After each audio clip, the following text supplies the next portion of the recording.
Well, hello everyone. Today is Saturday, July 4th. Happy 4th of July to everybody. Also, happy birthday to my mother. It is her 35th birthday again on the 4th of July. My weekly Saturday update on what's going on out here in the Colorado Pumpkin Cave. We'll start with the tomatoes. The tomatoes are doing great, however, I am not doing such a great job of pollinating them. Super disappointed that I was not able to pollinate. Actually, maybe I did. I don't think I did the whole thing. All the sections of that huge blossom. I watched Dan McCoy's video on how he pollinates his, and I've now been getting my electric toothbrush out here and giving that a good little buzzing, as well as for those of you who don't have that, you can download an app on your phone that just sets off the vibrate function, and better than nothing.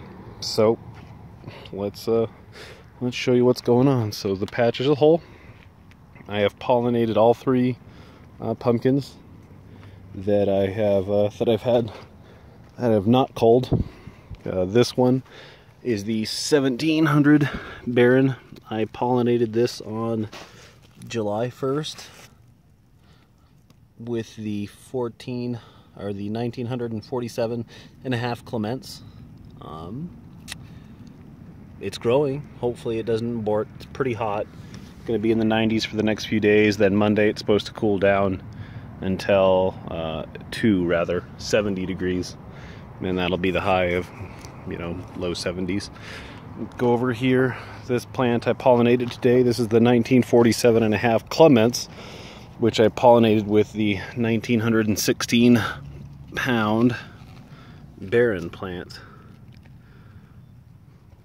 So I was able to get quite a few males and pollinate this flower this morning. Nice, decent S-curve in the vine, and then I have another female going down there in case that one doesn't take. This one I actually screwed up pretty bad. I did not cover up, the tip of the main vine, and the tip of the main vine pretty much got roasted. So that has not been growing the last few days. What I'm going to do is wrap this last side vine, and that's going to be the new main, and I'll keep that rolling. Actually, you know what? I'm not going to do that. After watching Mark's video today, I'm going to take this vine right here, which is the last side vine behind the fruit, and I will bring that around, and that will be my new main, rather. See, Mark teaching people all kinds of new things. So we will go through the plant, which is a bit of an ordeal, as everything's getting overgrown. Not overgrown, just it's growing and making it difficult for me to traverse from the front of the house to the rear of the house. I have been every other day, I've been foliar feeding with Mark's Specialty. I also mix in a little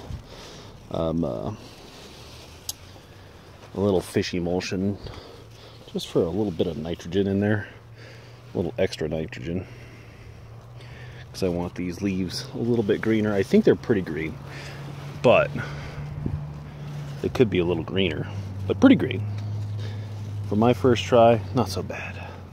The plant itself, the plants are starting to hit the sidewalls. I'm terminating those.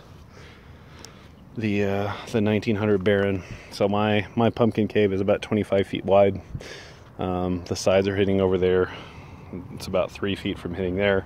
So that puts it about 22 foot long, and 10, 15, 16, about 16 feet long. Maybe a little bit more.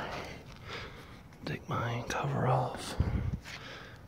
I do have another fruit in the tip in case this one doesn't take. And this one I pollinated on the 1900 Baron with the 1947.5 Clements. That was July 2nd. So each secondary pretty much has a little fruit on it that I have been terminating. And yeah, I haven't been fertilizing much the last few days just because I'm trying to pollinate these fruits. And the internet tells me that if you fertilize enough, or you fertilize a lot, you might have a greater chance of aborting. So I haven't been doing that.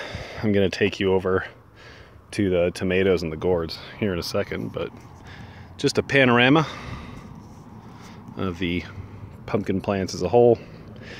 A few of them have burn marks, and those, I think, those are where I have damaged the leaf and it just kind of continues to go. But for the most part, still looks good. Not so much flagging of the leaves. When I get home at 3 o'clock every day, and I give everything a spraying. I just take the hose and I give it an even misting just to cool everything off, and that seems to help and prevent so much, or prevent some of the heat damage anyway. So yeah, it's looking pretty good. These, I expect these to be to the end, probably by the end of this week. So next Saturday's video, I would suspect that that one will be at the wall or very close to it. This main, I'm not gonna terminate the main. I don't know. After watching Mark's video today, what I might do is terminate the secondaries, and I don't know, maybe the two secondaries previous to the fruit, I can let those go and then keep the tertiaries that go this way, kind of pitchfork those. Maybe, we'll see. I'll have to mull that over a little bit, change the game plan. So I'm gonna pause this and walk over to the tomatoes, so stand by. All right, we're out of the pumpkin cave, which I guess I could give you a shot of. So that's the cave. That's my dog, whose name is actually Pumpkin. She's 7 years old. 7 years ago when I was in Las Vegas, I tried to grow a giant pumpkin. Pretty much failed miserably at that, but she would never stay out of the pumpkin patch, so her name is Pumpkin. These are my tomato plants. These were kind of just a secondary thought, and haven't been giving them a ton of attention, but they're doing well. Especially these guys. So these two, I need to cover these up. I really need to cover these up. So this is oops, bad camera. Here's a triple, and then here's just a big old guy. And these are just really small plants. The other ones inside the Colorado cave, I think those ones are doing much better. These ones outside are still on the small side, but perhaps that means that they just funnel all of their energy into these here tomatoes rather than growing more leaves, which I would be fine with. I let these get hot too, and the leaves on the newest growth weren't so happy about it. So I've been watering these more, giving these foliar sprays. Here's a bushel gourd plant that I planted. And now we'll go over to the gourds. There's my watering station, my fertilizer mixing bucket. Go over here.